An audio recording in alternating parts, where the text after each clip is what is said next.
Good afternoon, guys. First off, I want to offer our condolences to Graham Couch's family. Understanding he lost his father, and I've been through that myself. Very difficult situation, so our thoughts and prayers go out to him at this time. In reference to our media conference today, I've been up here, I guess in the last 2 weeks, I've been pretty much around, so I'm not sure what I can offer new other than to say that I think that we've had great excitement thus far. With our football team. It's a young football team, but I think we have great focus, and things are in front of us. Had an opportunity to go down and to the Hall of Fame, which was the first time I've been able to ever do that, and it was extremely impressive, and want to congratulate Morton Anderson again on his induction, and tell him congratulations as well. So with that, I'll sort of take some questions. We'll go from there. That's usually the best way to do it, I think.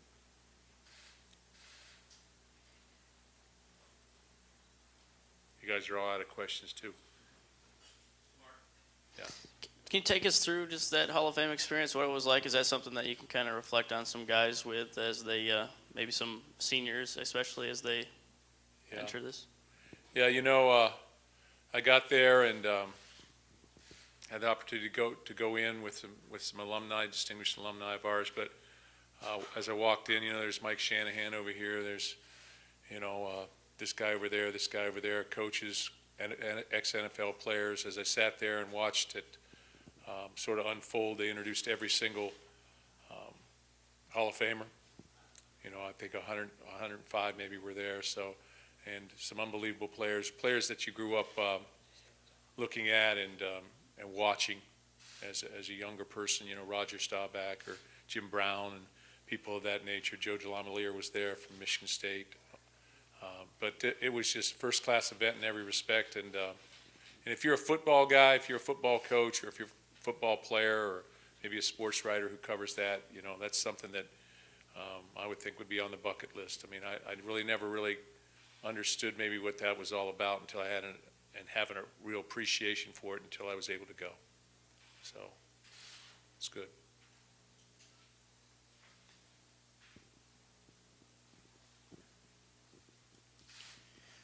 Mark, as you have to rebuild to a certain extent your roster with attrition, the players that left, in the interim, though, is it almost easier and quicker to rebuild the chemistry and the energy and whatnot and the hunger that your team has been known for? Is that almost easier to reinstall while you wait for players to come around? Yeah, first of all, I think I've been very impressed with our younger players, whether it be a redshirt freshman or a second-year sophomore or our incoming freshman. But it wasn't just Mark Dantonio who took a step back last year. It was our entire football team, and I think there's a renewed sense of what we need to do in terms of on the field, off the field, in the classroom as well. And every day we've come to practice, and we're into our 7th practice right now. There's been a great sense of energy, and I feel good about it. Feel like we have intangibles going for us, and I think we've got some good players. So, looking forward to the start of the season. Mark, you've had several years now with the same 3 running backs, obviously with LJ and Gerald and Madre, and a lot of people talk about LJ can be that guy that really kind of breaks out, but Gerald's also been a consistent player for you, and Madre has started. I guess, what is the thought process going into another year with all 3 of those guys, knowing that's one position, certainly on offense, where you have plenty of depth and a lot of guys who can play? Yeah, you know, they've all been the bell cow before. They've all been the guy that's got the majority of carries in a particular game. So that's a positive. They've all run the ball for positive yardage and have had big plays. You know, if you look at Gerald Holmes last year, the Notre Dame game, the Nebraska game the year before. Certainly LJ has had his moments. Madre London has had his moments. If you look back at the Oregon game back in 2015, and he was the starter going in. He had a big game against Western Michigan as well. So I think all those things are positive. Now, what they do, how they stay healthy as they move through summer camp here, and what they do early in the season will really determine who gets the majority of carries. It's tough to rotate 3 guys in there, but nevertheless, we've sort of tried to give everybody their opportunities, and we'll continue to try and do that in practices. You know, certainly it's easier to get 2 guys the majority of the reps. And if you really look back to when Le'Veon was here, we gave him 374 touches carrying the football. So that's possible too. So we'll ride the hot guy, and but I think all three of those guys are extremely gifted football players. They have a lot of confidence. They're big, durable, outstanding athletes that possess power and explosive ability. And, you know, they all can all catch the football and understand our offense very thoroughly. Maybe line up in the T. Mark, going back to spring, we touched on the staff changes you were making after the spring game. I guess over the course of the summer, what have you seen in those changes? And in camp, how has that helped maybe develop with Mark with the defensive ends and some of those other staff moves? Well, first of all, Mark Snyder is an accomplished football coach in terms of being a defensive coordinator. He was our linebacker coach at Ohio State. He was a head coach at Marshall. He's been coached the defensive ends at Minnesota when they had outstanding pass rushers, etc. And I just felt like defensive ends with all the RPOs right now, you know, they're becoming a little bit more of a hybrid player. Are they big linebackers? Or what are they? And I also felt very strongly that we needed to reduce the number of player-to-coach ratio, improve that from 20 to 1. Ron Burton has done an outstanding job here and continues to do so. But we needed to take that, 20 to 1 ratio and make it 10 to 1. And by doing that, we individualize our coaching a little bit. And when you have a young football team, that individual coaching aspect and that one guy coaching what he's seeing becomes a little bit more direct, and it becomes a little bit more, I guess, position specific. And so that's why we've done it. Our special teams have always been sort of split up, and we'll continue to do that as well. And I think we're seeing results. Mark, back in Chicago, you said that this team was not so much eager to get into fall camp, but was focused on getting into fall camp and getting to that opener against Bowling Green. So 1 week in, what have you kind of seen from these guys? You said the young ones have been showing up, but just where do you think this team is at after 1 week, and how much work is still left to do before the opener? Well, I think our seniors have done a great job. We don't have many of them, but they've done a great job, and our leadership group also has done an outstanding job. But I see the focus. I see guys that like being together. I see a lot of energy out on the football field. I see a sense of accountability as well. And, it's preseason, so everybody comes with optimism in preseason, and it's how you transition through all the different games and all the different things that are going to happen, whether it's injuries or whatever it is. But we've been on task. We've gotten things done every day. You guys had an opportunity to see practice up close and personal, I think. And that was just one drill. That was just a drill that we do one time a year. But I think you saw what kind of energy our football team has, and I think you saw probably some explosive players playing, I would say. Mark, up middle. Sure. Outside of making staff changes and meeting with players and doing those sorts of things, like after a season like last year, do you evaluate yourself differently? Do you think back on your own? Absolutely. I look at myself first and foremost and ask what could I have done differently, what decisions I could have made differently, how would you have handled this situation or that situation. And I think that's what you have to do. But every single year we've done that, regardless of whether we've won 12 games like the year before or whatever we did last year. You've got to look at yourself first and then spread it out over the course of the team. And everybody has to take a sense of ownership. And certainly I'm at the front of that boat. I don't think there's any question about that. 2 questions, Mark, but I'll ask them separately. The first, ever since you first got here, you've always been very transparent at the beginning of the years of your goals and expectations. The first year you talked about needing to get to a bowl game. Last year it was getting back to the playoffs. What are your expectations for this season? In terms of wins and losses, I've divided this up into 4 seasons, basically. The first season is preseason. So our goal is to remain healthy in preseason, get a little bit, as I always talk about, 3% better. And really I went through with our football team to do this, establish the leadership, grow our chemistry. I can't think of the 7 or 8 goals right off the top of my head, but do the things that you need to do now to get to the next step. Our second stage is to win our out-of-conference schedule. And the first one up is BG, and we'll be primed and we'll be ready for that one.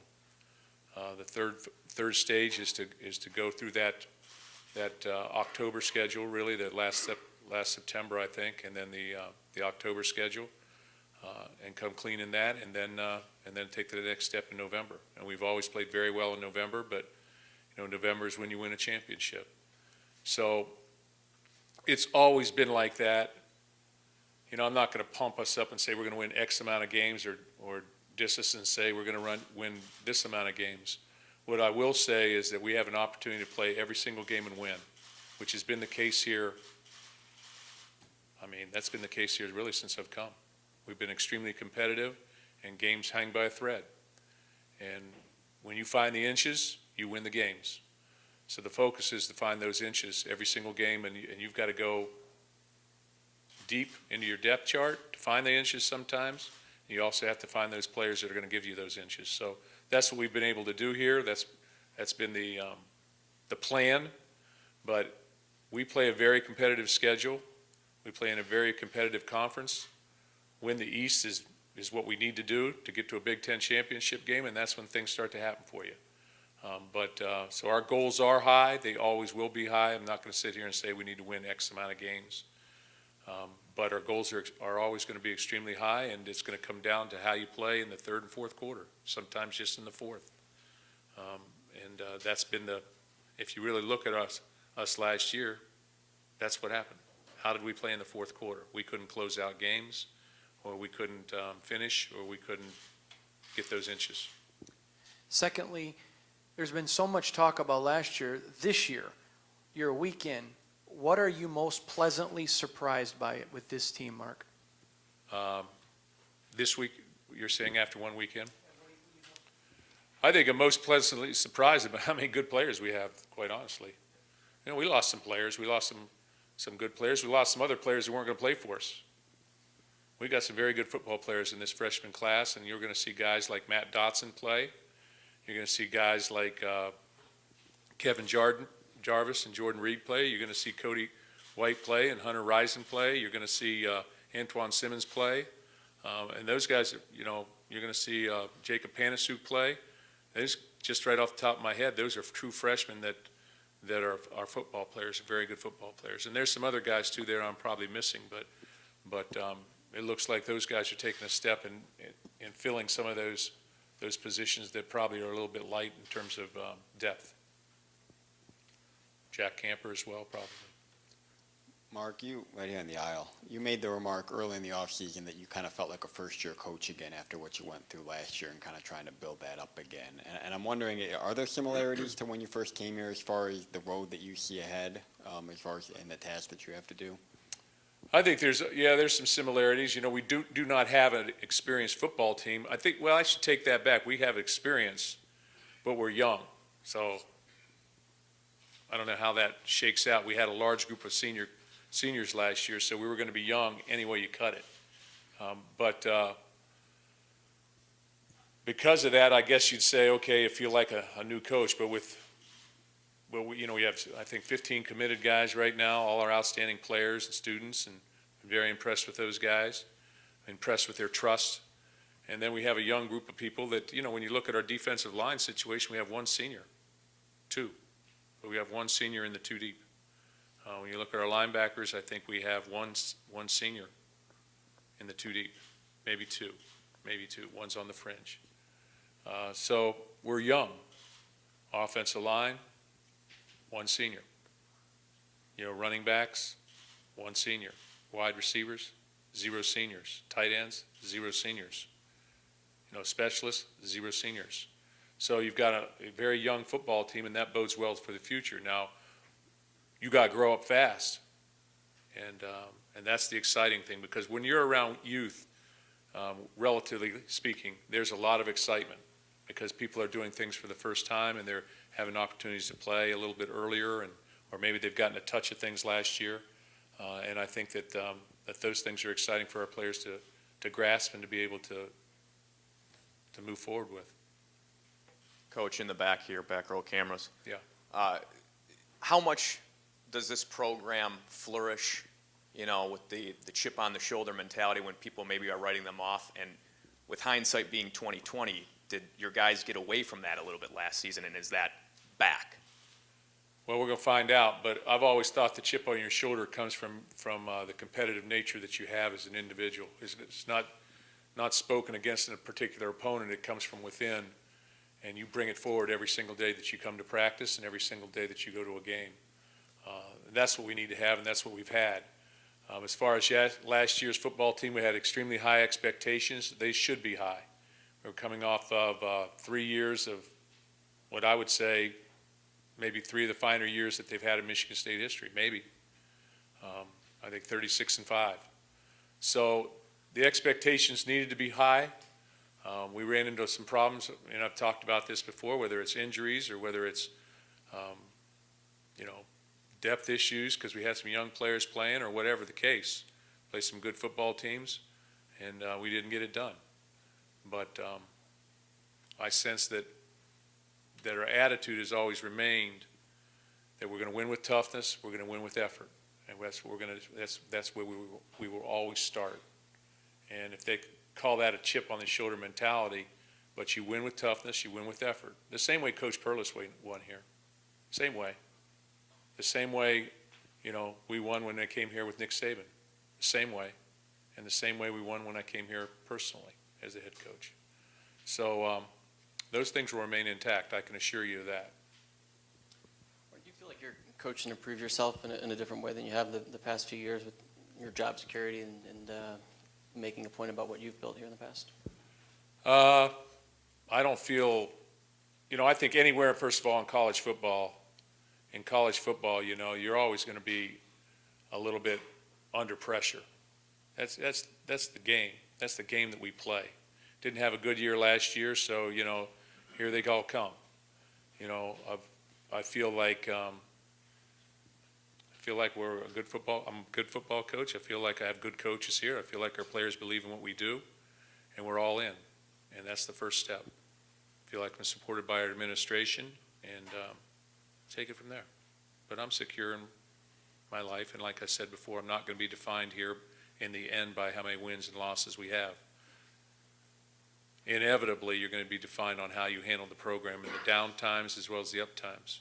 And I'm going to do my best and do what I think is right. Coach, you talked about the offensive line and how they're going to need a lot of help with senior leadership. So who are you going to be looking forward to exactly? I don't know if you can name names, but who's going to be there to kind of step up, and who are you expecting to take a big, major role? Well, Brian Allen has done a great job with that, and Brian Allen will continue to do that. He's an outstanding football player. He's in his 4th year of playing, got a lot of experience. Fluctuates from 320 to 310. Just depends on how much he eats at lunch, I guess. But Colt Chewins, Tyler Higbee's a young player that's coming. David Beatles, a younger player, right in the middle there, redshirt junior, that have experience. And as I said before, these guys are all big. They're athletic. They all bench 400 plus pounds, and they're all very, very capable, and they're well coached. Brian will do a great job leading it. I think Chewins is probably the other guy that's a little bit in that area. But leadership, we're young. So when you're young, that position of leadership can go in a lot of different directions. Anybody can come forward because there's room. There's room for that to grow. Is there anybody on the right side that you're looking specifically towards? On the right side of the offensive line? Mm-hmm. Well, we got a redshirt freshman in there right now, Luke Campbell and David Beadle. But I think really the entire offensive line is together on that. Brian Allen can play right guard, center, left guard. So he can adapt. Mark Lewerke obviously didn't have too much time to sort of show what he could do before his injury last season. What did you see from him, I guess, that has given you the amount of confidence that you've already expressed in him this offseason? Well, he's making good decisions. He's got a live arm. He's big. He understands he's bigger than he's been. He understands the offense, and he can create. Probably in terms of creating with his feet, he's probably as good as we've had since I've been here in that area. Mark, you talked earlier about the issues in the 4th quarter last year. It seemed like there was a little bit of a depth issue up front on defense. How are you guys looking? Have you identified the guys, and do you think you'll be deeper and have a better rotation? Well, we were playing with young players last year up there, and so we had injuries as well up there. So when those things happen, things start to head south a little bit probably. So we need to get more pressure. I think we're working and doing that. I've been impressed with some guys up there. You know, here Mufu Hunt's been here for a year and a half, and he's still a redshirt freshman. You know, he's 6'5", 265. You know, Kenny Willikus reminds me a lot of a Marcus Rush, Brandon Long type player that we had here in the past. Very active. Moved Brandon Randall there, extremely athletic guy, and he can get off on pass rush, and he's a slippery guy. Trying to think, we've got quite a few guys. Dylan Alexander's back, Bowers is back, Demetrius Cooper's back. He's playing well. So there are numbers there on the inside. Raekwon Williams is a true redshirt sophomore. Panasuk's into his second year. So, you know, when you talk to a guy and he goes in there as a true freshman, it's like he's just trying to get his feet on the ground and get off on the snap. Now he's a much more polished player, much more powerful point of attack because he knows what's going on. You know, Gerald Owens is 300 pounds now, and here's a guy that athletically played tailback when he came here, so big tailback, but he nevertheless was a tailback, so I think he's playing much better. Naquan Jones is a 325-pound guy that was an outstanding high school player, and you know he's a redshirt freshman, so he's got 4 more years left. So he's just really just touching just starting, but he can be a dominant player for us. So we got guys in there. The key is going to be how we play with each other consistently, and got to generate a pass rush, stop the run at the same time. It gets complicated in there. Mark, we've talked about Brian a lot, but can you talk about the competition or describe, you know, how it's breaking down behind him on the? Yeah, I think Damian Terry's been good so far. I think Messiah DeWeaver, both those guys missed spring. You know, Damian couldn't go any live snaps, could throw halfway through spring, and then Messiah DeWeaver missed the entire spring with a back situation. So both those guys are playing and are doing some good things. Again, it's early. We've not scrimmaged yet. You know, we've gone some live reps, but not as many as we probably have in the past. Again, must stay healthy. And then, you know, Rocky Lombardi's a freshman, and you know he shows some things. He's, you know, just depends on when you're watching him. He's like any freshman. Sometimes it's good, sometimes it's not so good. But he's got ability. There's no question. Mark, since the defensive guys are in the room now, I'll ask a offensive question. Wide receiver role, you just mentioned not a lot of, you know, older guys there. Will we be pleasantly surprised? Will fans see those guys take a big step this year, or are they still freshmen, like you just kind of mentioned? Look, it depends when you look. Well, I think Felton Davis has great ability. Tristan Jackson, you guys saw what he did in the spring game. So I think he can be a very productive player. You know, Cam Chambers, guy was redshirted last year. You know, Cody White and Hunter Rison, as I said. Darryl Stewart has big playability. Brandon Sowers is back after having a broken foot in the spring, so he missed all the spring. And I'm probably leaving somebody out. But we've got guys there, and they're catching the ball very well, and they've made plays. When Brian Allen got here, you talked about him as a true freshman, probably going to get to play because of Jack's influence prior to his arrival. Mm-hmm. How much was Mike's influence on Jacob? Because clearly you've made it clear Jacob's going to play this year. How much of Mike's influence do you think prepared Jacob? I think it's pretty significant when you have a brother that plays here and they're able to be in their ear and they see him all the time. They can talk to him about the difficulty of playing here, the difficulty in playing it with players of this size, the transition, not so much to Michigan State, but to college football. I think that's the biggest thing. You know, the transition to college football, and they can tell you what to expect. And they can tell you firsthand, and they can stay in your ear about it on a constant basis, whether it's through text or calls or in person. And I think that allows you to transition a little bit faster. And then, you know, there's going to be some things just relative to our defense terminology or whatever. Let's not forget we had more time with our players this summer as well, which has helped our guys as well. But I think that